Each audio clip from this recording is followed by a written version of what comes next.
Mga sir, ito na naman ulit ako. Ngayon naman, ang topic natin is hang bolts. Marami kasi nagtatanong sa atin kung anong sukat ng hang bolts ng Rusi Royal natin. Actually, ang kulang ko na lang dito is tatlong mahabang tornilyo dun sa may engine part. Dun sa may ilalim ng fan. Hindi ko talaga pinalitan yun kasi mahirap maghanap nun at saka, yun nga, mabilis maputol kasi ang hang eh. Lalo na pag nainitan. So, full exterior bolts nung nasa akin, iisa-isahin natin kung anong sizes niya. Magsimula tayo dito sa may headlight ay sa may taas. Actually, ang ginamit ko rito is, kung makikita nyo, yan, 5x15 screw type pang Yamaha.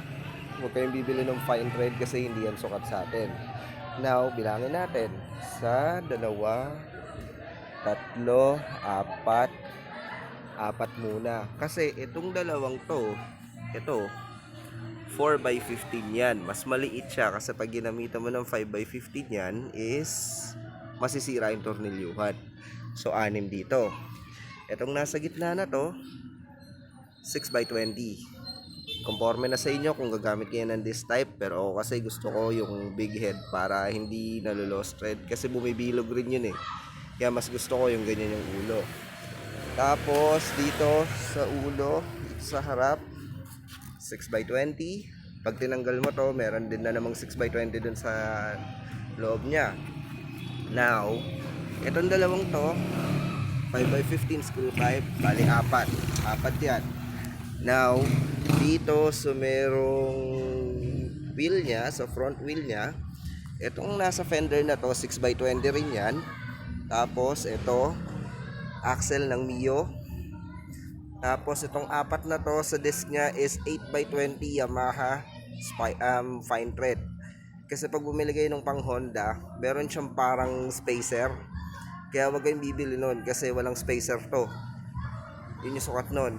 Sa fender naman, ito yung caliper bolt, 10x30 ang kukunin nyo. Now, ito optional, 6x20 to. Sa caliper naman, bleeder at saka yung banjo bolt pang standard, 1.0 yata yung standard pang Honda Wave. Okay. Tapos pag tinanggal nyo to, 6 dito sa baba sa bangka, 5x15 screw type. Tapos 4 na 6x20. Now dito sa may mismong ano niya, sa may mismong ilalim niya, bilangin natin 1, 2, 3, 4, 5, 6, 7, 8, 9, 10, 11. Bali 12. 12 yung dito lang. Tapos pag inangat mo to, optional. Maarte lang ako kaya ginawa kong ganito. Now, puro 5x15 screw type din to. Dalawa dito, at magkabilang gilid, bali 6.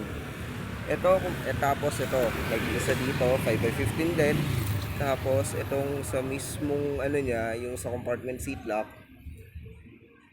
bali M6 siya na nut. Okay. Tapos, kung pati dito, papalitan nyo rin, kung magkakabit kayo ng box, may spacer kasi ako nilagay dito dahil tatama sa fairings pag wala. Ang kukunin nyo is 8x30. Tatlo. Okay? Tapos, ito, dalawa din, magkabilang gilid. Sa box niya, sa mismong air box niya, or air filter whatsoever, 5x20mm fine thread. Okay? Tapos itong dalawa, ito, tsaka ito, 6x20. Conforme sa inyo kung big head o disc bolt ang kukunin nyo, bahala kayo. Now, sa buong crankcase niya, mahirap ipakita eh. Yan, kung makikita nyo, full hang na rin yan.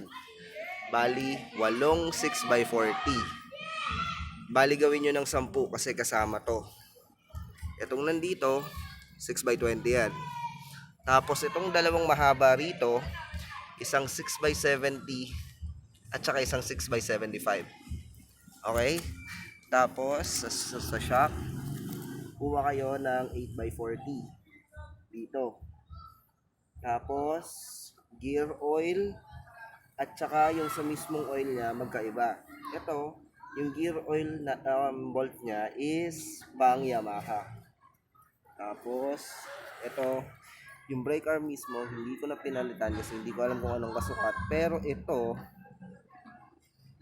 pang Honda Wave. Kasha. Or ay, hindi, pang Mio pala, sorry. Etong mismong size ng sa brake arm niya, yung bolt is 6mm. Ito nilagay ko na lang, pang cylinder head yan, 6mm yan, para lang may lock. Tapos, dito naman sa kabila, ito, dalawa, 6x20. Optional. Ginawa ko na lang to, pero 6mm ang sukat niyan. Yung 6x20, nilagari ko yung gitna niya, naging 6x10. Ito, 6x45. Yun sa pinakababa, yun, 6x65. Tapos ito, 6x40, 6x30, tatlong 5x15 na screw type. Okay? Tapos, yung sa center stand niya, dalawang 10x30. Ayan. Tapos may dalawa pa pala rito. Ito, dalawa yan. Tapos, sa sa side stand niya, 10x25 lang. Kasi pag sumobra, tatama na sa spring. Okay. So, yan. Yun lang naman. Para ako kasi hindi ako mahilig maglagay ng kung ano-anong mga arte sa motor eh. Ginawa ko lang siyang hang kasi hindi kinakalawang at saka magandang tignan. Yun lang. So, for other tips and tutorials, please like and subscribe and share. Peace out!